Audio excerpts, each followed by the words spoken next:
గుంటూరు జిల్లా సాధికార సభలో మాజీ మంత్రి వైసీపీ జిల్లా అధ్యక్షుడు డొక్కా మాణిక్య వరప్రసాద్ హాట్ కామెంట్స్ చేశారు.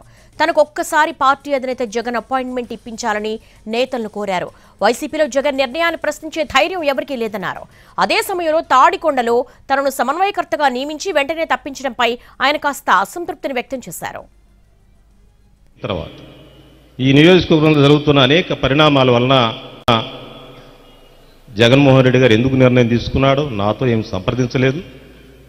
ఆయన ఒక దశలో నన్ను సమన్వయకర్తగా నియమించాడు.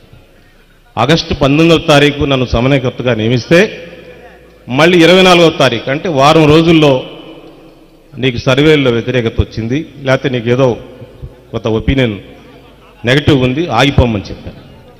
అదేం సార్, నేను రమ్మన్నానా, నేను అడిగానా, మళ్ళీ 1 వీక్లో ఎట్లా ఒపీనియన్ మారుతుందని చెప్పి ఆ పెద్దల్ని నాతో మాట్లాడిన పెద్దలతోనే మాట్లాడడం జరిగింది. సరే, వాళ్ళు చెప్పే కారణాలు వాళ్ళు చెప్పారు. మళ్ళీ మరొకరిని సమన్వయకర్తగా నియమించారు. అతను ఉన్న టైంలోనే మళ్ళీ ఈ ప్రాసెస్లో మళ్ళీ నువ్వు కట్టేసి చేయాల్సిందే అని చెప్పి పెద్దలు కొంతమంది మాట్లాడటం జరిగింది. తాడికొండకు నువ్వే అభ్యర్థి అని చెప్పారు, పెద్దలంతా చెప్పారు, ముఖ్యమంత్రి గారు సహా అందరూ చెప్పారు. నాకేం లేదు, ఒక్కసారి సీఎం గారిని చూసే అవకాశం నాకు కల్పించమని అప్పిరెడ్డి గారికి అందరికీ విజ్ఞప్తి చేస్తూ